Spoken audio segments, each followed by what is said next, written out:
see, because there are so many voices in the world, Les deux du quartier. that it's very difficult to tell who's telling the truth. Vous êtes sur les deux du quartier. Bonjour à tous et à toutes et bienvenue sur la radio Quartier des Ondes. Ne soyez pas surpris si vous voyez une foule de personnes descendre et monter des escaliers en courant, que ce soit dans le métro, à l'opéra ou encore dans la piscine Saint-Georges. C'est l'Urban Trail de Rennes. S'il n'y a pas de montagne à gravir, il y a toujours des escaliers. Alors ouvrez les yeux et vous pourrez peut-être apercevoir Aurélia qui anime cette émission avec moi. Alors n'oubliez pas de l'encourager. Bonjour Aurélia. Bonjour Alan. Et oui, vous pouvez même traverser le stade de foot avec l'Urban Trail. Soyez nombreux, venez nous encourager. Sinon, nous avons Pauline, alternante qui s'occupe du pôle Solidarité Internationale de notre association Le Souffle et la Flamme, qui est sacrée vice-championne régionale en mixte en badminton. Félicitations à elle. On est très fiers d'elle. Sachez qu'elle se donne aussi corps et âme dans la réalisation de notre projet de festival Ayudar, un festival qui vous fait découvrir la culture vénézuélienne et aussi les associations de solidarité internationale de Rennes. Danny Parker est toujours à nos côtés pour vous faire part de l'actu foot, une actualité chargée qui m'épate chaque semaine. Bonjour Danny. Bonjour Alan, bonjour à nos auditeurs et auditrices. Et aujourd'hui, nous accueillons dans nos studios Adel, président du centre Ibn Khaldoun, et Younes. Tu travailles donc pour le centre Philippe Grenier. Pour le Ramadan, vous organisez un repas fraternel. On aura l'occasion d'en parler tout à l'heure. Mais avant ça, l'agenda de la semaine. Quartier des Ondes. Allez, fais comme chez toi. Quartier des Ondes, la radio, faites maison. Au Petit Blonneur, vous les connaissez sûrement, on en parle souvent, c'est la conciergerie solidaire entre la boulangerie et Brésicop. Ils organisent des glanages sur le marché, des repas partagés, des ateliers cuisine. Et là, ils vous invitent à leur assemblée générale. C'est mardi 11 avril, vous pouvez venir profiter d'un atelier cuisine de 10h à 12h, puis d'un temps d'échange entre 15h et 18h, et pour finir sur une assemblée générale de 18h à 19h30. Alors une assemblée générale, pour ceux qui connaissent pas, c'est une sorte de grande réunion où tout le monde peut être entendu et réfléchir ensemble au projet associatif. Bien sûr, ça termine par des grignotages et bavardages. C'est ouvert à tous les habitants du quartier. Et la radio sera présente également, c'est mardi 11 avril. Les 1001 nuits du Ramadan continuent avec l'association ASL. Ça se passe tous les vendredis et samedis, 15 place du Landrel. Ce samedi 8 avril, c'est un événement animé par Philippe Boursier, professeur d'économie sociale qui a co-dirigé le livre Écologie, le vivant et le social. Il vous en parle.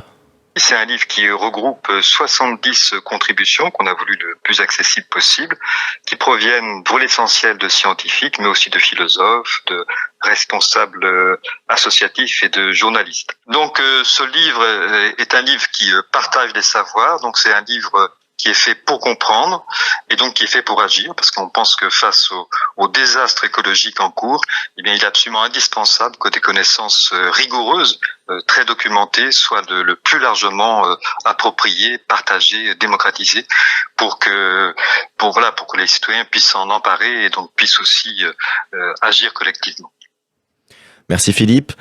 Pour les événements de fin de semaine prochaine, Myriam, coordinatrice de l'association, au micro. Ok, bonjour, ici Myriam de ASL qui vous invite aux nuits du Ramadan qui se poursuivent jusqu'au 22 avril. Et ce week-end, deux invités de marque, Larbi Benchiha et Philippe Boursier. Alors moi je vais vous présenter un film qui s'appelle Vent de sable. C'est un film qui revient sur les conséquences des essais nucléaires français au Sahara.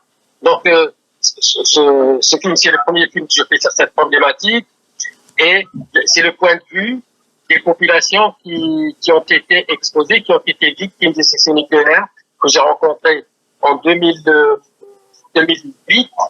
Et dans ce film, on voit vraiment tous les vestiges et toutes les conséquences des différents radioaliments comme le plutonium, comme le radium, comme l'uranium, qui sont encore présents au Sahara suite aux essais nucléaires. Au plaisir de vous retrouver autour d'une chirera d'échange aux 15 places du Landrel à ASL. Au revoir. J'espère qu'ils savent servir le thé de façon super élégante comme dans les films. D'ailleurs, une nuit les 1001 nuits du Ramadan, ça me fait penser à un bon titre de film qui n'existe pas, mais je pense qu'il faudrait. Ça pourrait marcher très bien. Ça pourrait marcher très bien, on est d'accord. Si vous voulez avoir une étale dans votre cuisine comme sur les marchés, rendez-vous à l'atelier couture de sac à vrac. Vous pourrez mettre lentilles, riz et tout ce qui est solide. Vrac, c'est une association qui donne accès à des produits de qualité, d'agriculture bio, paysanne équitable à des prix raisonnables grâce à des réductions. Notamment, ils font des réductions sur le fait de ne pas avoir d'emballage et de pouvoir justement le mettre dans des sacs, par exemple, d'où le nom vrac. Atelier couture mardi 11 avril de 14h à 16h à la MJC de Bréquigny. Il reste 6 places, il suffit de vous inscrire via le lien disponible sur Facebook ou sur le site VRAC. VRAC, ça s'écrit comme ça se prononce, V-R-A-C. Il maîtrise la nourriture comme un maître en arts martiaux. À ce sujet, les films d'arts martiaux sont mis à l'honneur lors de la 2e édition du festival Sino-Ciné. Le terme Sino ou Cine est un préfixe qui signifie de la Chine. Donc, Sino-Ciné, c'est le festival dédié au cinéma chinois. Les films d'arts martiaux sont un genre très présent dans l'imaginaire collectif lorsqu'on parle de cinéma chinois. C'est donc l'occasion d'aller au-delà des préjugés et de découvrir ou redécouvrir ce courant qui couvre une période de plus de 50 ans, des classiques des années 60 jusqu'aux films d'action les plus récents. Pour cela, 4 films d'époques différentes ont été sélectionnés. Le festival est accueilli par le TNB. C'est un film par jour du 11 au 14 avril et c'est organisé par des étudiants et étudiants rennais. Et heureusement, Alan, que tu es là pour nous parler un peu de la Chine dans cet hebdo. Ça manque un peu en général d'actu. On revient plus proche, tout proche, ici au Blône. Les conseils de quartier dans le Blône reprennent. C'est le moment de ressortir vos projets, rencontrer vos voisins, améliorer le quartier. Caroline Gavard à la direction de quartier, au micro, nous en parle. Le prochain conseil de quartier du Blône se déroulera le jeudi 13 avril à 18h dans la salle Carambole, au 6 rue de Hongrie, derrière l'espace social commun. Tous les habitants du quartier, les associations, les services de la ville sont invités à y venir en présence de l'élu de quartier. Si vous avez des idées à proposer, si vous voulez proposer des projets, être informé, vous investir un peu, beaucoup, donner votre avis, n'hésitez pas à venir au conseil de quartier. À l'ordre du jour du 13 avril, nous aurons la rencontre avec Madame Briero, adjointe à la mairie chargée des questions de sécurité, qui viendra présenter la politique sécurité de la ville de Rennes et la démarche Habitants Relais Sécurité. Ensuite, la mission ouvrière viendra nous présenter l'histoire de l'arbre de la fraternité du Blône à l'occasion de son déplacement dans le cadre des travaux du projet urbain et présentera également le projet de la rencontre avec Madame Latifa Ibn Ziaten de l'Association pour la jeunesse et la paix. Nous parlerons aussi des actualités du quartier. À bientôt! Un bon moyen pour comprendre les enjeux des quartiers, de là où on vit, et si vous avez des solutions pour arranger des problèmes quotidiens, soyez généreux et rendez-vous le 13 avril. Une autre solution pour arranger les problèmes du quotidien, sortez vous aérer en concert, c'est une des solutions. C'est une bonne solution. Vous connaissez peut-être le mythique festival Rock'n'Solex organisé par l'INSA, l'Institut National des Sciences Appliquées. C'est la fameuse course de Solex, ces vélos qui fonctionnent avec assistance électrique et qui sont fabriqués directement par les participants. Vient ensuite les 3 jours de festival de musique pour faire la fête. C'est le plus vieux festival étudiant de France et pour cette 56e année, il vous propose un open air gratuit afin de renouer avec l'esprit du festival. C'est le dimanche 9 avril sous le préau des Gailleuls. C'est toute l'après-midi. Vous pourrez y écouter des artistes de la scène électronique locale dans une ambiance festive et conviviale. C'est le moment de rencontrer tous les ingénieurs de la ville. Vous l'attendiez, il est désormais disponible en version papier et numérique, le fanzine Autour du Bana, nom du quartier avec un petit jeu de mots avec le mot tour, puis Bana c'est le nom du quartier pour parler des immeubles. Dans ce fanzine, vous y trouvez des témoignages, des temps forts du quartier, des photos de septembre à décembre dernier. La couverture, elle est imprimée en risographie. Est-ce que vous savez ce que c'est la risographie? Non. C'est une technique d'impression japonaise qui permet de superposer des couches de couleurs. C'est très joli. Vous trouvez donc dans ce numéro des réflexions sur ce qui est l'engagement d'élus au conseil municipal, les restitutions de projets. Tout est écrit par un collectif d'habitants avec l'aide de la Maison des Squares. Ça se lit facilement, on dirait un journal de bord un peu de quartier.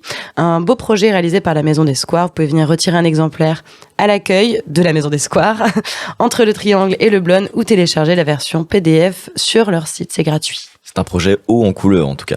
Tout à fait. Tout comme la programmation de Mythos, des humoristes et des groupes de musique, tous genres confondus, sont attendus à Mythos. D'ailleurs, retrouvez-nous sur le festival, ça vient de commencer ce vendredi 5 avril, 1 semaine et demie de concerts et de représentations artistiques. La radio sera présente pour un plateau délocalisé le jeudi 13 avril de 16h à 17h. Sinon, nous allons être présents sur les différentes soirée pour vous concocter un petit reportage avec des interviews de Patrice, de Johan Papa Constantino, Miel de Montagne et encore d'autres, je ne vous dis pas tout. Côté actualité ciné, Aurélia, tu nous as choisi un film d'ailleurs qui fait écho à l'actualité. Tout à fait. Sortie nationale le 5 avril 2023 de L'Établi, un film en plein dans l'actualité puisqu'il traite des droits salariales des ouvriers quelques mois après mai 68. C'est un drame réalisé par Mathias Gokalp. Donc l'histoire, c'est Robert, normalien et militant d'extrême gauche, décide de se faire embaucher chez Citroën en tant que travailleur à la chaîne.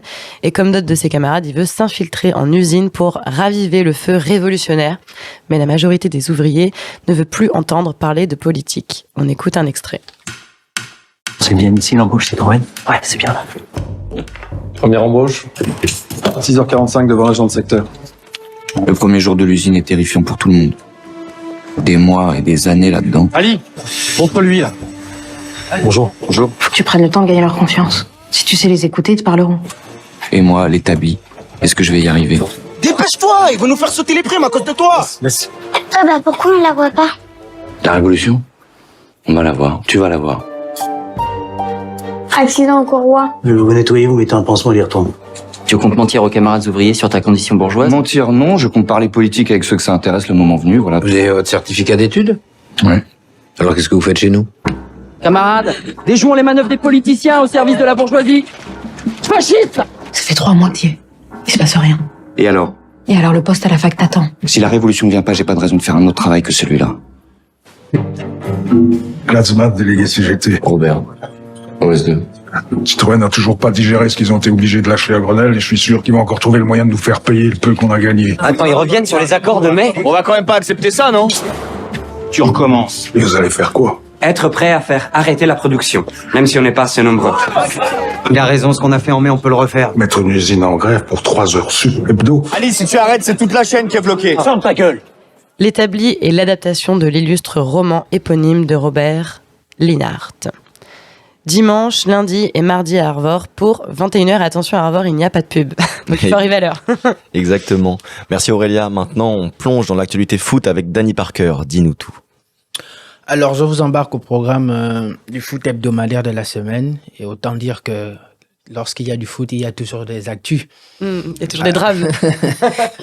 Au programme, le match en retard de la 21e et 29e journée de la Premier League, nous notons la défaite de Leicester face à Aston Villa. Leicester sombre une fois de plus vers la relégation avec cette défaite contre l'équipe d'Unai Emery qui a su imposer une bonne dynamique, rappelons-le, lorsqu'il a pris ce club. Si je dis deux grandes équipes qui sont en manque de repères cette saison, oui, vous avez probablement deviné, il s'agit bien de Liverpool et Chelsea. Ces deux grands clubs se sont neutralisés sur un score de 0-0. Manchester United et Newcastle persévèrent et préservent leur place en haut du championnat grâce à une victoire respective. Et rappelons-le, le week-end, Newcastle a pris sa revanche sur Manchester United en les battant 2-0 en signe de match retour de la finale de la FA Cup perdue. En dehors de la finale, il y a eu le match de Coupe d'Italie, d'Allemagne, de France et d'Espagne. Commençons en Italie. Pour les phases allées de la Coupe, un duel de titans entre deux grands d'Italie, Juventus et Inter de Milan, qui se solde par un score de 1-1. Pendant ce match, une fois de plus, un joueur a été malheureusement victime des injures racistes après sa célébration. Le comble le plus surprenant, c'est que il a écopé d'un carton rouge pour une célébration habituelle. Nous nous demandons ce qui n'a pas marché. De l'autre côté, la Fiorentina a battu 2-0 Cremonese et s'offre grâce à ce succès une place en finale en attendant les retours. En Allemagne, malgré la nouvelle nomination de Thomas Tuchel, le Bayern a perdu un match en quart de finale face à Fribourg. Dortmund a suivi le bon exemple en perdant. Je plaisante. Peut-être que la solidarité de la rivalité a conduit au résultat qui les emmène à perdre tous les deux. Kolo Muani sauve les siens avec un doublé et permet à l'équipe de Eintracht Francfort de prendre l'avance sur la coupe en Allemagne. Stuttgart s'impose sur la plus petite des marges, 1-0. En Espagne, Osasuna élimine Atlético Bilbao sur la séance des tirs au but après 2 matchs nuls en match aller et retour. Un des plus beaux matchs et des plus attendus, bien sûr, de la semaine, c'est le Real contre le Barça. Après une avance de 1-0 au match aller, le Barça s'est fait maltraiter sur sa propre pelouse en essuyant un score de 4-0 avec un doublé de Karim Benzema qui renaît de ses cendres. Ah oui, le buteur français, faut dire qu'il a été auteur de nombreuses critiques, mais il a su répondre grâce à ce double triplé, parce qu'il a réalisé un triplé en championnat et il le réalise encore en coupe. En France, Nantes, le quadruple champion de la Coupe de France, file pour une énième fois en finale, en sortant Lyon sur la plus petite marge. Les Nantais sont sur le chemin de rééditer un succès qu'ils avaient déjà fait en 1999 et en 2000. Toulouse, de son côté, disputera la deuxième finale après celle remportée en 1957. Rendez-vous compte, ça fait des lustres. Une finale de taille. Ça tacle. Une finale de taille et intéressante s'annonce à l'horizon. Pour clôturer, si vous êtes entraîneur, vous avez intérêt à rester coaché sur vos sièges. Oui, vous l'aurez compris, depuis le début de l'année, les licenciements sont en vogue, peu importe les championnats. Cette semaine, nous pouvons citer 4 licenciements, celui des grands poteurs Diego Martinez, José Pacheta, Bruno Labbadia, pour ne citer que ceux-ci, des licenciements qui viennent compléter la liste des entraîneurs au chômage comme Zinedine Zidane, Luis Enrique, Antonio Conte, Mauricio Pochettino et Julian Nagelsmann. Je vous remercie, merci et bon week-end. Merci Dani. Encore une actualité bouillante. Ouais, on a pris plein de trucs là. Et maintenant, c'est l'instant éphéméride du jour, l'éphéméride non officielle, réarrangée avec une touche féminine et féministe. Aurélia, je te redonne la parole. Merci Alan. Pour rappel, une éphéméride est un calendrier dans lequel on trouve chaque jour un événement historique que l'on rend important. Et moi, j'ai un petit peu modifié tout ça parce que dans les éphémérides officielles, il n'y a que des dates autour d'hommes et pas de femmes. Donc voilà, je sais pas vraiment le bon jour, mais on va dire que ça fonctionne quand même.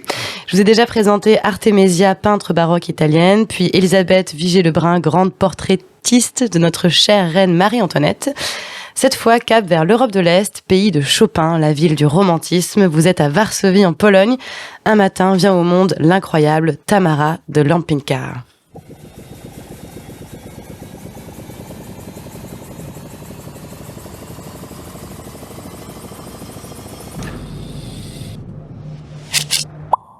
Née en 1898 à Varsovie, Tamara de Lampinka grandit dans une famille qui a plein de thunes. Grande passionnée d'art, elle s'envole parmi les poupées russes aux Beaux-Arts de Saint-Pétersbourg à 18 ans. Boum, 14-18, Première Guerre mondiale. En Russie, la révolution d'octobre bouleverse sa vie, aussi connue sous le nom de révolution bolchevique ou Octobre rouge. Véritable crise économique, après la guerre évidemment. À la suite de la révolution, la Russie devient le premier pays socialiste au sens marxiste de l'histoire. Voilà. Bref, Tamara, c'est pas son truc tout ça. Elle se barre au Pays des Grenouilles à Paris et elle s'inscrit à des cours de dessin et elle en veut.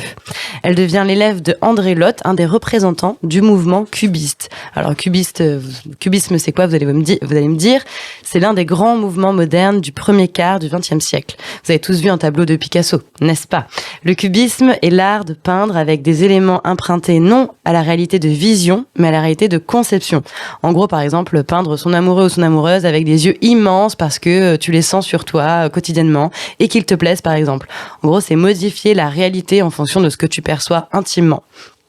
C'est donc la déconstruction conceptuelle du réel.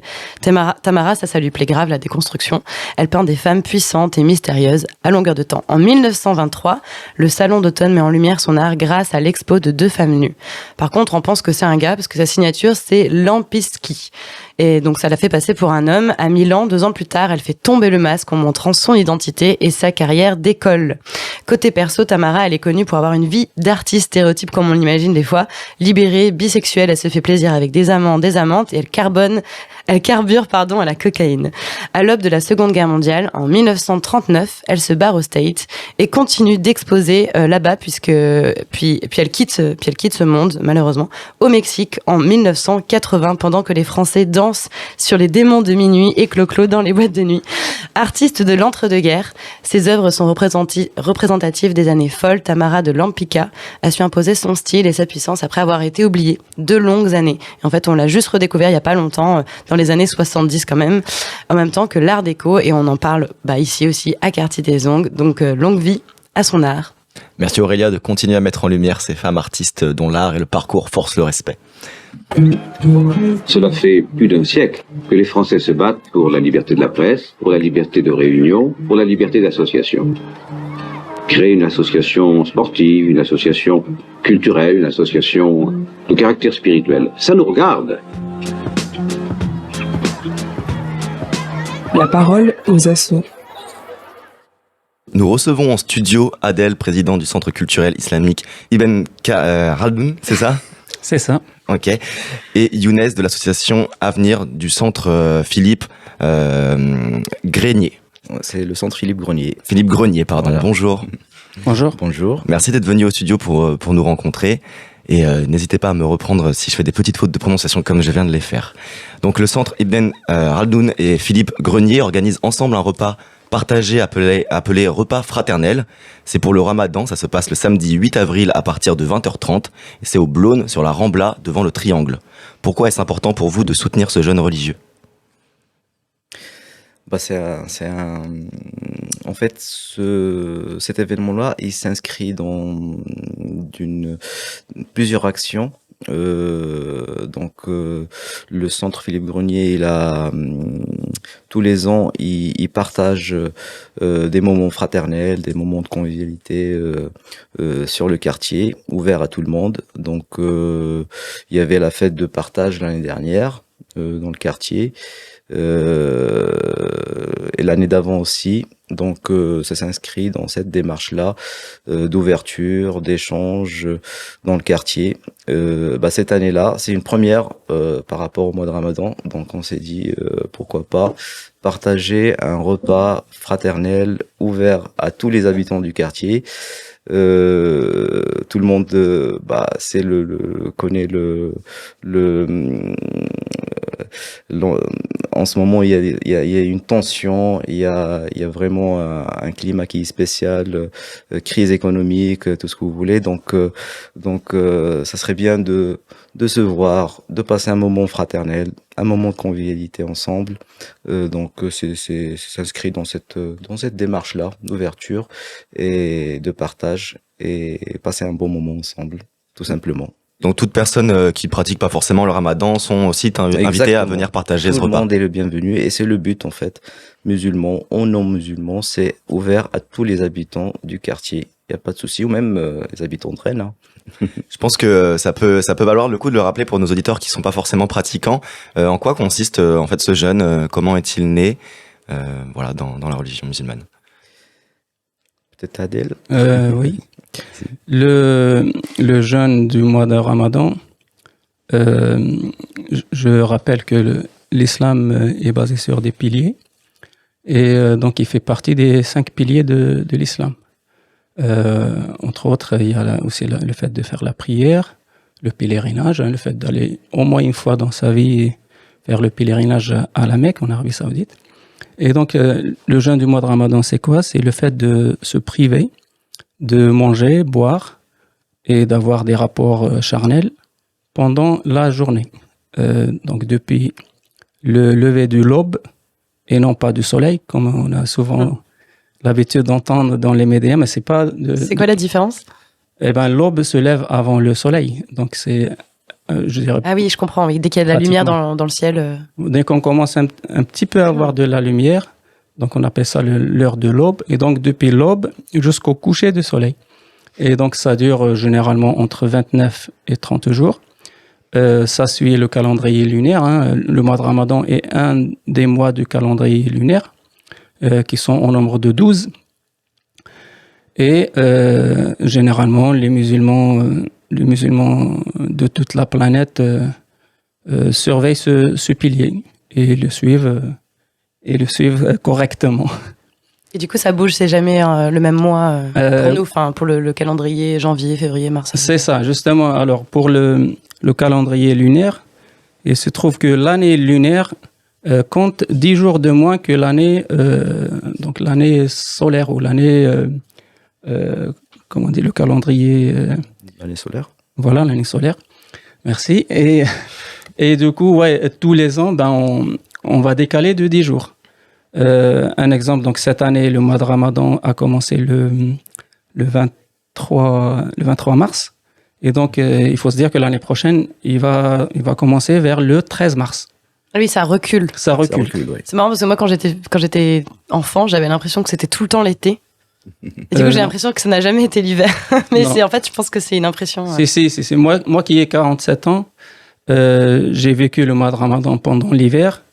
Je l'ai vécu pendant l'été. Très rude, hein, oui, surtout ici en France. Et là, on est en train de le vivre pendant le printemps et comme ça tourne. C'est presque le meilleur moment, le printemps, non? Non, je dirais l'hiver. L'hiver, c'est le meilleur moment? On mange à 17h20. Alors, les petites les journées sont pas beaucoup pensé à ça, en fait. plus longues. Enfin, les nuits sont très longues et les journées sont beaucoup à l'été, sur tout point de vue, longues. finalement, c'est difficile, quoi, parce que aussi parce qu'il fait chaud. Ouais, il fait chaud. Et les journées sont longues. Surtout, c'est ça. La longueur de la journée l'été. Je me rappelle, moi, quand on était vers les fins juin, la rupture de jeûne a lieu à 22h20. J'avais une question. Je me disais, tout à l'heure, tu disais, en tout cas, en France, l'été, c'est difficile. Est-ce que vous avez déjà fait le ramadan dans un autre pays? Eh bien, moi, jusqu'à l'âge de 25 ans, je vivais encore en Algérie. Et donc, oui, entre 13 ans et 25 ans, je le faisais en Algérie. Et là-bas, les journées, quand elles sont longues, elles sont beaucoup moins longues qu'en France. Ah bon? Je parle de l'été. Oui, enfin, vous savez, on est quand même sur l'équateur en Algérie, alors qu'ici, on est vers le nord. Plus on va vers le nord, plus les journées vont être super longues ou super courtes. Enfin, ça dépend les saisons. Ça dépend. Voilà. Oui, c'est pour ça qu'il y a des pays dans le nord où c'est fait jour pendant plusieurs mois. Voilà. Et qu'est-ce que c'était pour toi, c'était quoi la différence entre l'ambiance qu'il y avait en Arabie Saoudite et en France? Pas l'Arabie Saoudite, mais l'Algérie. Pardon, l'Algérie. Oui. L'ambiance, c'est clair que c'est différent. L'Algérie est un pays musulman. Et donc, c'est toute la société qui surveille donc ce rite islamique. En Europe, c'est différent. En Europe, les musulmans sont une minorité, mais après, ça ne nous a pas empêché de vivre notre spiritualité et de s'intégrer parfaitement dans la société française. Et toi, Younes, tu as déjà vécu le ramadan en dehors de la France? Oui. Moi, je suis d'origine marocaine, donc j'ai vécu pendant des années. Moi, je suis en France depuis 2007. Donc, avant, je faisais le ramadan au Maroc. Une ambiance spéciale, comme il a dit Adèle. Donc, tout le monde, on entend l'adhan, bien sûr, l'appel à la prière. Tout le monde jeûne. Tout le monde prépare le repas de la rupture de jeûne. Donc, c'est une ambiance un peu spéciale.